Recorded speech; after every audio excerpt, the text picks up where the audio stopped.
بسم اللہ الرحمن الرحیم۔ سرزمین مکہ کا ایک مشہور ولید نامی کافر تھا جو نبی رحمت سرکار دو عالم حضرت محمد صلی اللہ علیہ وآلہ وسلم کا بہت بڑا دشمن تھا۔ وہ رسول اللہ کو تکلیف دینے کا کوئی بھی موقع ہاتھ سے نہ جانے دیتا۔ ولید ایک امیر تاجر تھا۔ اس نے اپنے گھر میں ہی سونے کا ایک بہت بڑا بت بنا رکھا تھا جس کی وہ دل و جان سے عبادت کیا کرتا۔ ایک دن وہ بت کی پوجا کرنے میں مصروف تھا کہ اچانک سونے کا بت باتیں کرنے لگا جس کی وہ پوجا کر رہا تھا۔ اس بت نے ولید سے کہا، اے میرے ماننے والے، مجھ پر یقین کرنے والے، سن لو، محمد اللہ کے رسول نہیں ہیں۔ رسول اللہ کا دین سچا نہیں ہے۔ محمد پر کبھی ایمان نہ لانا، محمد کے رسول ہونے کی کبھی تصدیق نہ کرنا۔ بت کو بولتے ہوئے دیکھ کر ولید کی خوشی کی انتہا نہ رہی۔ اس نے اپنے ارد گرد رہنے والے کافروں کو اکٹھا کیا اور بولا، دیکھو میرا خدا بول رہا ہے۔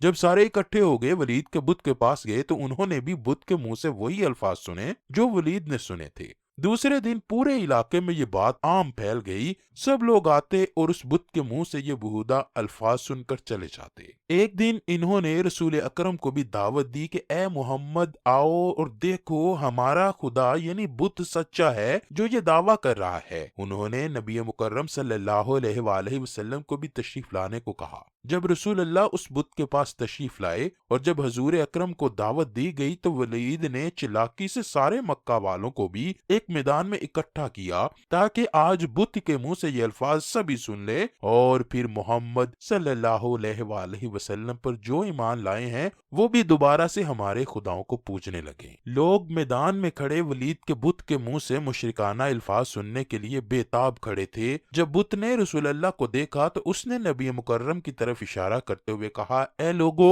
یہ حضرت محمد ہیں، یہ اللہ کے آخری نبی ہیں، ان کا دین سچا دین ہے اور قرآن اللہ کی آخری کتاب ہے۔ میری ان باتوں سے کبھی بھی انکاری مت ہونا۔ اگر تم ان باتوں سے انکاری ہو گئے تو تمہارے لیے اللہ نے جہنم میں سخت عذاب تیار کر رکھا ہے، اور اگر تم دنیا اور آخرت میں کامیاب ہونا چاہتے ہو تو نبی مکرم کے دین پر ایمان لے آؤ۔ خدا اور اس کے نبی کو راضی کر لو گے تو تم دنیا و آخرت میں کامیاب ٹھہرو گے۔ اے کافرو، بتوں پر یقین کرنے والو، تمہارے سارے بت تم کو گمراہ کر رہے ہیں۔ اگر تم نے انہی بتوں کی پوجا کی تو تم سارے کافر مزید گمراہ ہوتے جاؤ گے اور مرنے کے بعد تمہارا ٹھکانہ جہنم کی سخت آگ ہوگی۔ جب ولید نے اپنے بت کے منہ سے یہ الفاظ سنے تو اس نے شرم کے مارے سر جھکا لیا۔ ولید کو اپنے بت پر اتنا غصہ آیا، اس نے غصے میں آ کر بت کے ٹکڑے ٹکڑے کر دیے۔ حضور اکرم یہاں سے واپس جا رہے تھے کہ نبی مکرم کی نظر ایک گھوڑے سوار پر پڑی جو بڑی تیزی کے ساتھ ہاتھ میں خون سے تر تلوار لیے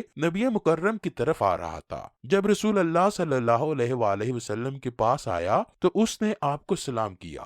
رسول اللہ نے سلام کا جواب دیا اور دریافت کیا کہ تم کون ہو؟ اس شخص نے جواب دیا، اے محمد، میں مسلمان جن ہوں، میں آپ پر یقین رکھتا ہوں اور مجھے معین بالابر کے نام سے پکارا جاتا ہے۔ میں جبل طور پہ رہائش پذیر ہوں۔ میں کسی کام کے لیے دوسرے علاقے میں گیا ہوا تھا۔ میں آج کافی دنوں کے بعد گھر واپس آیا تو میں نے دیکھا کہ میرے گھر والے کافی اداس بیٹھے رو رہے ہیں۔ میں نے ان سب سے رونے کی وجہ دریافت کی تو انہوں نے جواب دیا کہ ایک شیطان ولید کافر کے بت میں حاضر ہوا ہے اور اس نے حضرت محمد کے بارے میں بہودہ الفاظ کہے ہیں۔ وہ شیطان آج پھر اس بت میں حاضر ہونے کے لیے آ رہا ہے جو کہ رسول اللہ کے بارے میں توبہ نعوذ باللہ غلط الفاظ بولنے والا ہے۔ جب میں نے گھر والوں سے یہ الفاظ سنے تو مجھ سے برداشت نہ ہوا تو میں نے اس شیطان کو راستے میں ہی روک کر قتل کیا اور اس بت میں خود داخل ہو کر آپ صلی اللہ علیہ وآلہ وسلم کے سچے نبی ہونے کی گواہی دی ہے۔ یہ جو کچھ بولا تھا یہ سب کچھ میں نے ہی بولا ہے۔ مسلمان جن کی یہ بات سن کر حضور اکرم صلی اللہ علیہ وآلہ وسلم اس سے بہت خوش ہوئے